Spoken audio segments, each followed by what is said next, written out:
Happy Sunday, St. Peter. Come on in the room. We're just kind of getting set up and getting everything sent out for coffee hour. So come on in, come on in, come on in.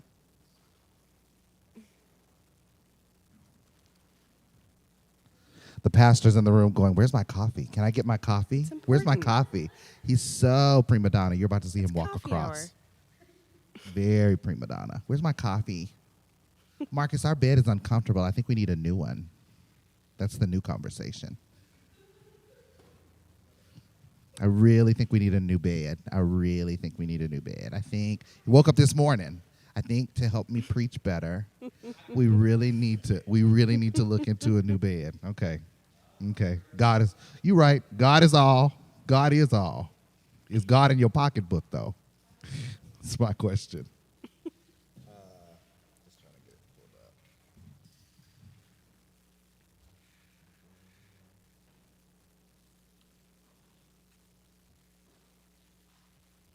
I don't know why being on this feels so slow. Oh, you know what? Okay, here we go.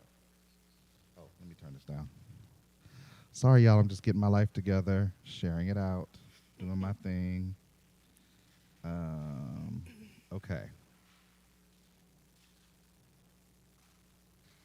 All right. So thank you so much for joining us for Coffee Hour. I'm so excited to introduce Adrienne McGee. Hi. You pretty much see Adrienne on our feed all the time talking, and she was here with her husband, Michael. So I was like, why don't we have Adrienne on? So thank you for joining us. Glad I brought my coffee. It was so last minute. She was like everywhere. You know, she lives with a sound. Her husband is a professional sound guy. So she was like, I have a sound guy. I'm used to someone helping me I don't know adjust how to move a mic. She doesn't know Like, how to I move. It's just, it's just she travels with that. So Yeah. God is omnipresence, omnipotence, omniscience of God. God is all. I'm just trying to figure out where to even start with that. How did you feel about the sermon? So one of the parts that really resonated with me was the use of the Athenian poem to describe who God is.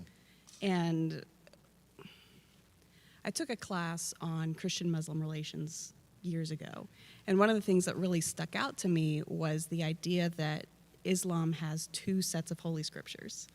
So they have the written holy books, but then they also consider the universe to be holy scripture. And so that's why there's such a tradition of studying mathematics or the stars, That's or trying to interesting. figure out what is creation telling us about who God is and what our relationship is with this God. And that blew me away. I'm kind of blown away with what you're saying. Yeah, so the idea that God can use trees or poetry or even Athenians to tell us who God is and who we are with that, I think God is all of that. That's amazing. That's an amazing perspective. When I listen to today or when I watch today, it feels, Leslie and I've been through these unity principles, and I understand that God is, but I think sometimes I forget that is just full stop. It's not like God is in everything. And sometimes I forget that. Even in the times I feel like my job is a doldrum. Like, I guess God is in that job. Like, for me, it's mind-blowing to even fathom what God is encapsulates, because I don't think my mind can even comprehend what that means. That means God is with me in my fear. God is in my, with my fear. God is in my apprehension about life at times. God is in the times when I'm depressed. I don't know. It's just, Sure. my mind can't even wrap around it. Yeah, that's an interesting thought. So if God is power, and if God is love, and if God is knowledge, there's all these positive attributes. But then what do we do with the negative things that also are? Yeah. So fear and anxiety, or is that like our friction Yeah. with stepping into using our power in that Yeah. way? Or is that also God? What does that mean? That's a good question. I don't have an agenda in this. I'm just being curious. No, but that's good. That's good. So it's God. Yeah. So God is the friction. If God is part of the friction. Maybe we butt up against that. Yeah. Yeah. I was also thinking how uncomfortable those really short sentences are. Like just God is. God is. What? God is what? Like we gotta like Because there's no answer on the other side. no, and it is. feels like when you're at the like you think you've reached the bottom of the stairs, but there's more stairs or something like that. That like anxiety about the gap or something like that. You know what? You're saying it because I have anxiety about this gap. The God is, you're right, the full stop sentence, two words is like that shouldn't it's be done there. overwhelming for me. It's very overwhelming for me. When you think of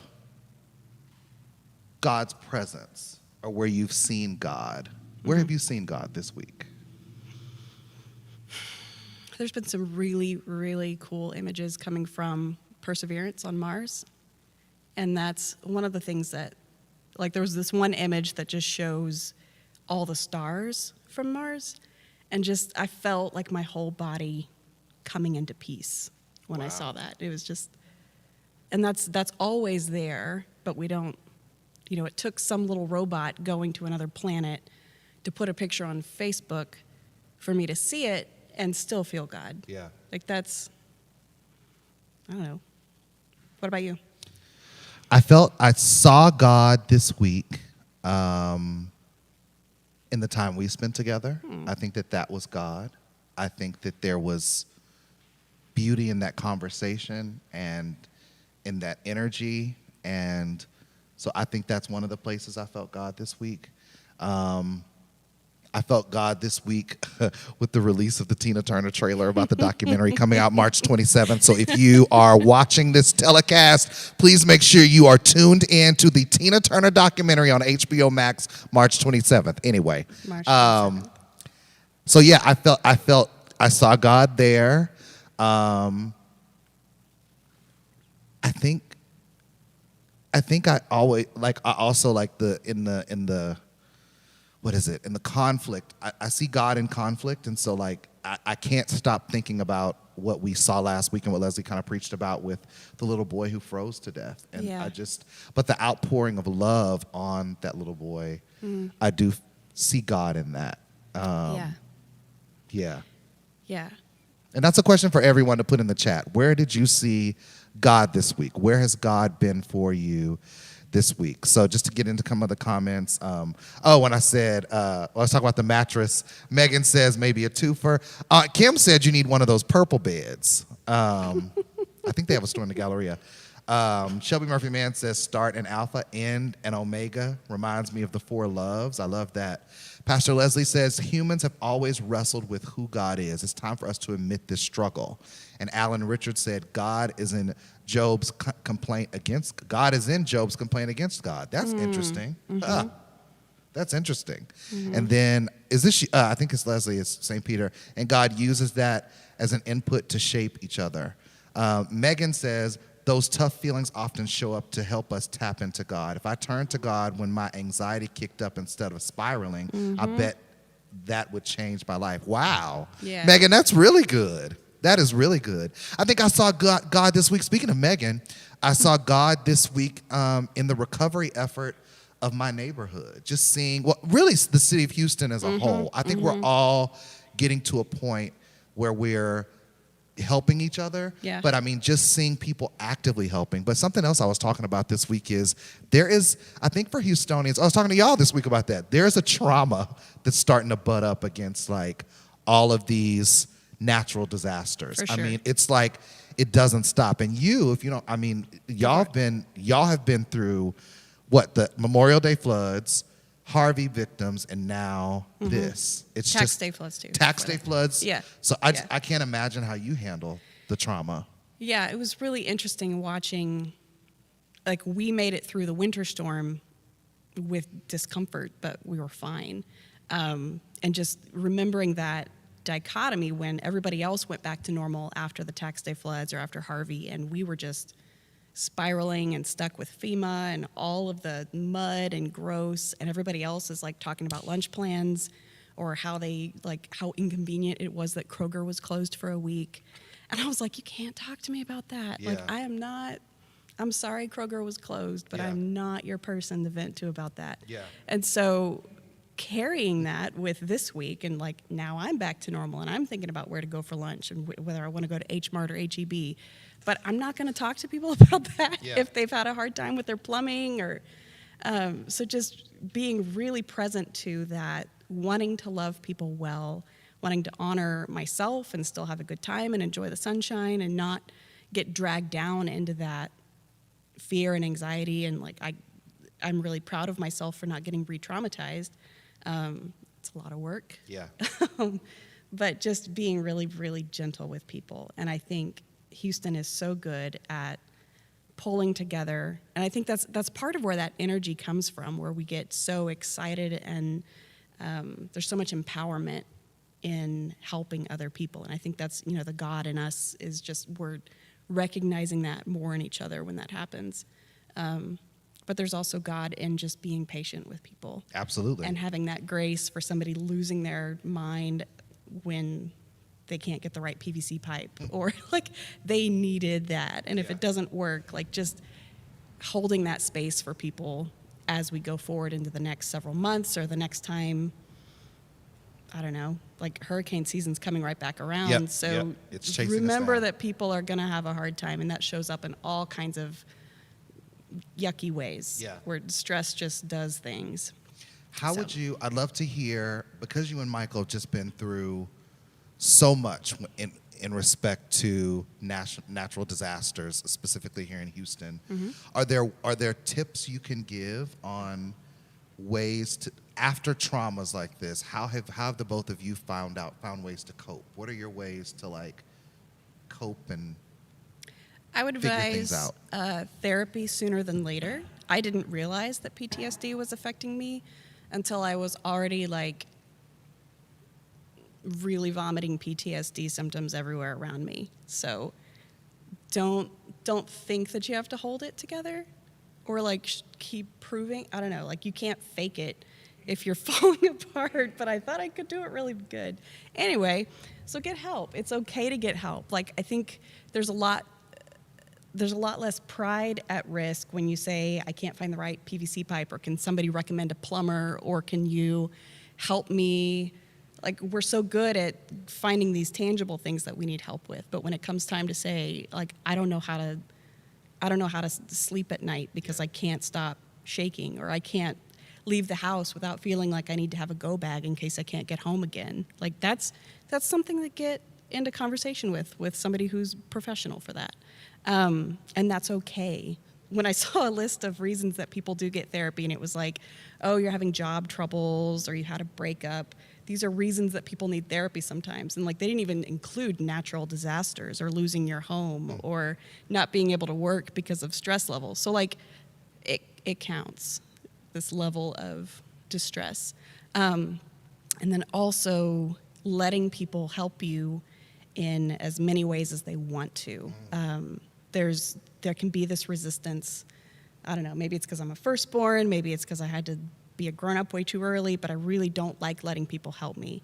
And so when people would say, can we give you some money for something? Can we guys send you meals? All of these things, all of these ways that people try to say we love you, they need to be able to say that. So if you are in a place where it doesn't harm your agency to receive that kind of help, you receiving meals or receiving care or somebody showing up to drop off more towels or whatever it is that they're verbing their love at you with, you letting them do that helps heal the community that much more. And so when each of us heals, all of us can do better. And so as a community, we've got more capacity for the next storm or for the next power grid failure or policy issues or civil unrest or whatever it is that comes up, because there's always something coming up. Yeah. So, yeah. Shelby, I just saw your comment. I have to say that one before I'm getting to everybody else's, but I love that you said that. That is so hard to receive. I can help others, but they can't help me. I'm Yep. still working on that double step. Isn't that hard? Like, it's one of those things where Latriva did a post this week of a woman saying that about how, like, we have all just been through trauma, and if we want to go to get the free Burns barbecue meal in the HEB parking lot. Yep. Like, we shouldn't feel bad about that. And because I think some of us feel like, oh, I have, and so I want to make sure everybody else kind of gets what they have. But like, we've just been through trauma. And if you're still traumatized and can't cook and can't focus on what to cook, I mean, the best thing to do is to go get that Burns barbecue meal and Right. get it for free, or to accept the water that somebody has for you. Because maybe, and they want to give. You said that this week about how it's almost, I forgot the word you used, but like when we don't accept, it's almost like insulting to the person. Or it's rejecting somebody's expression of care Yes. and love. I know with Harvey, it's probably happening again with this winter storm, but with Harvey, people drove all the way across the U.S. with bottled water, food, supplies, and so they were carrying that and gathering it and putting in genuine effort to bring it to you. Yeah. And if you say, "Nah, I'm good," that can be hard. When Yeah. I mean, think about like if you fix a meal for your family and you spend 2 hours putting together this really good meal, and somebody says, "No, I'm not hungry." Like, you feel that. Oh, I feel so that. if you had driven across 3 state lines and knew that they were out of water in Houston, like, how would it feel if Yeah. a Houstonian said, "Nah"? Yeah. And if you can't receive it, then maybe like redirect it. Like, say, "Thank you so much. My neighbor could use it more." Like, it's okay to say no. You don't have to receive things, but Yep. if you have capacity, do so. And Yeah. if not, share it. Don't stop the flow of love that people are trying to do. Absolutely. Yeah. I like be a conduit. Like, Yep. so maybe like y'all Yep. said that this week. I'll accept it, or I'll accept, whatever y'all want to give, but I know where I can direct it if I'm good. I like that. Shelby says she made a lesson this past week intending to give my students a coping outlet and realized I was using perseverance to teach perseverance. That's good, Yeah. Shelby. That's Yeah. really good. Devaney says, I see God in the transformation of others. Sometimes the transformation is subtle and other times grand. It gives me goosebumps to witness. I also saw God in quiet moments where I felt overwhelmed this week. The peace that comes with being still and being able to say, this is too much, I need a break, is seeing God make those spaces for us. That's really good. I would imagine transformation, especially with the work you do, being a mental health professional, like seeing people get to a place of awareness and really, bettering of whatever situation they're in. I'd imagine that is God. Alan says, hearing some whitehead here, Pastor. Leslie said, we can do both. We can be okay and also have empathy for others that struggle. Yep. And Shelby says it's okay not to be okay. Getting help is okay. It is hard to sometimes accept. Megan says, feeding her son every day of my life. Mama, that's not my favorite. So he tells you when he doesn't like certain things. That's not my Certain favorite. food. I That's like not- that. So one of the things I think is interesting about you is you in this time of isolation and COVID and not talking to people have picked up like different things that you're doing, and you're doing bread baking now. And so we'd just love to hear like why you picked that up. I really like food, and I really like good food and making it. I just really enjoy that process of flavor and heat and change that happens. It's a big creative outlet for me, and our house gets really hot when I run the oven, so I had to wait till cooler temperatures. I couldn't do the like COVID baking thing in May when everybody else was. So yeah, I found a recipe. It's slow rise. Slow rise. Yeah. Lisa, slow rise. If Lisa's on, our Leslie's mom, she Yeah. had some of it, and she was like, "Oh, what is this?" So she had a bunch of different words for it, but Yeah. I forgot all the stuff we called that bread. We couldn't think of it, but It's called No Need. I think I'll post it in the community group, Yes, so please. y'all can all make it and share it with the church. yes, It'll be good. That'd be great. But yeah, I'm not into like the complicated aspects of bread baking. So you just like make it and let it sit for 12 to 24 hours, and then you put it in the oven really hot. Oh, so you're not doing. I'm not doing the like punching it down and then Yeah. like multiple needs. It's not, no. And are you trying a bunch of different recipes that are no need, or you? I tried a couple, found one that works, and now I play with like what kind of flour I use, because I feel like whole wheat should be healthy, but too much whole wheat is just really boring and sad. So like what's a good balance there. Yeah. So yeah. How do you mix? Yeah. Yeah. What is it like being the wife of a sound person? Oh. I'm just curious because you know what's interesting is that when he was here, I can tell how your minds are interesting. So when Michael, for those of you who have not met Michael McGee, Michael helps us do sound here. And so when he is here, when he was here kind of setting things up with chords and stuff, his mind, you can see it going, but it's like a Nintendo game because he knows what he's doing. And he like is doing this choreography. But like when you came in, I feel like you get his choreography and you know kind of how to help put things together. So what is it like? Because you know this stuff. You were like, oh, I need another XLR here. I need another thing. So clearly you get the work that he does. So what's it like being? Oh, it's more like just being a tag along. Like I'm his sound guy plus one, I guess. So we worked together at the same church for a long time. And so when my workday would finish and his workday would continue, if I helped it go faster, I got to go home sooner. So I had some good motivation for like, what is an XLR? I don't know, but I'm going to keep hanging out with this guy and figuring out how to get home faster. But no, I think so. His mental processing and connecting the dots and the way that he's able to problem solve is really, really different from the way that I problem solve. So we're able to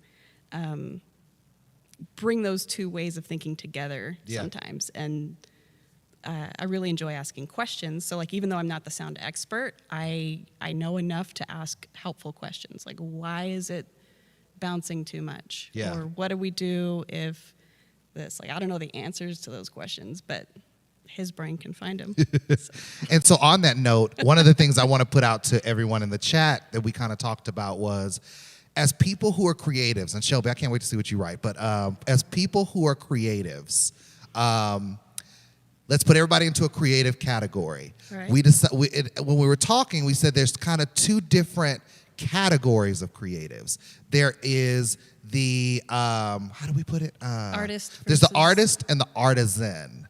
So the artisan is someone who is good at the creative process and creating, but they have to have everything in place for them to create. So they can't create things can't be chaotic for them to create. As an artist, we can create in the middle of a storm and still make things work. So just would love to hear, the question for everyone out there is, do you identify more as an artist or an artisan, and why?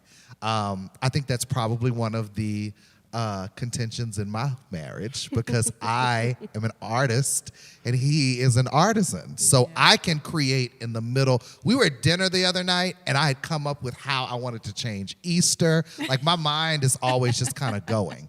For Leslie, he is very creative, but if the notebook and the pen don't hit right, he can't do it. If there are dishes in the sink, he can't do it.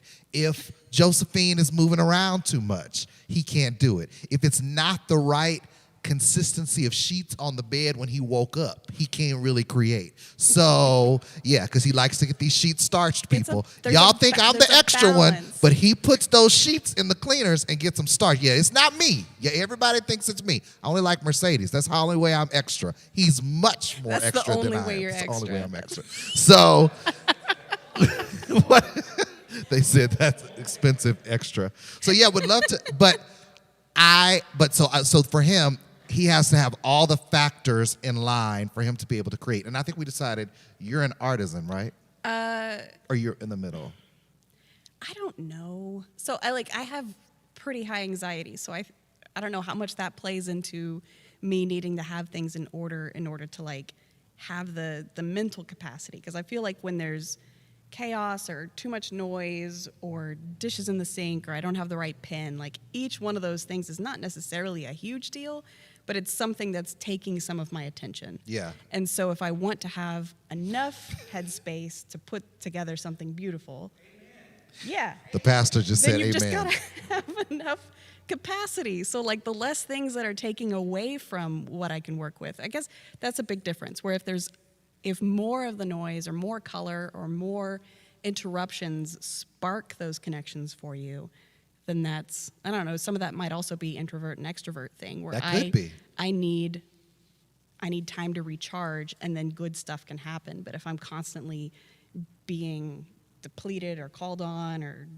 doing dishes again, then I'm out. I'm out of juice. He's in here being Adrian's amen corner, and I'm rolling my eyes. Kathy, are you more of a? I can look at your expression. Are you more artist or artisan? Kathy said she's more artisan. So things have to be like in place for you to be able to create. Yeah, See, and I don't know if that's like anxiety or introvert or artisan or whatever, but if you can find what works and you can lean into a way to still be creating, because I think that's a big part of God in us, is creator in us. Yes. And so what is it that helps you get in action about that? Yeah. Then do it, because that's in you. Kathy. Sometimes there's art in the chaos. Yeah. I could see that. I see what you mean. Sometimes there's art. They were saying that sometimes there's art in the chaos. What were you going to say, Leslie? No, it's true. I mean, my notebook is full of Yeah. Yeah, your notebook. He was saying his notebook, it looks like chaos, but he needs the notebook to really get through it. Yeah, and that'd be a struggle, trying to help him through that. Aunt Kim said she's like you. Shelby Murphy Mann says, it's a hard decision. I feel a bit of both. If there's too much internal noise, I'm an artisan. However, I make lessons out of whatever. Sometimes I feel that everything has to be set up just so, but it really depends on the day. I breathe creation, so it's hard. And Marie said, Joshua agrees and has learned how to manage it with kids and me. Chaos is Chaos is art. Hey, Marie says chaos is art. And then Alan says, I'll get things all just so when I start a project, but by the time I'm finished, the house is an utter mess. See, I think, yeah. Well, I think it just makes him so upset. I could create, like in the middle of just so much mess. But here's an interesting part. So one of the things that I've been working on for the longest is like this whole personality thing, like doing a YouTube or like doing putting out content about like how I do things at my home or how to be like lifestyle expert or something like that. And what's crazy is I feel I can create in a lot of mess. But for me, what has held me back is I want it perfect. I'm like, I want a perfect background. I want it to look the right way. I want to be in like the right shape. Like there's so much that I feel like I deal with. And so it's kind of like, I'm almost calling BS on myself because I can do this stuff which I think is part of a gift of mine. But like I can do the choir, I can do dance, I can do all that in the middle of mess. But like the thought of doing a project for myself, it has to be perfect before I make any. I wonder if part of that has to do with like where the product is. So if the product is the dance that you're choreographing, I can get my syllables right.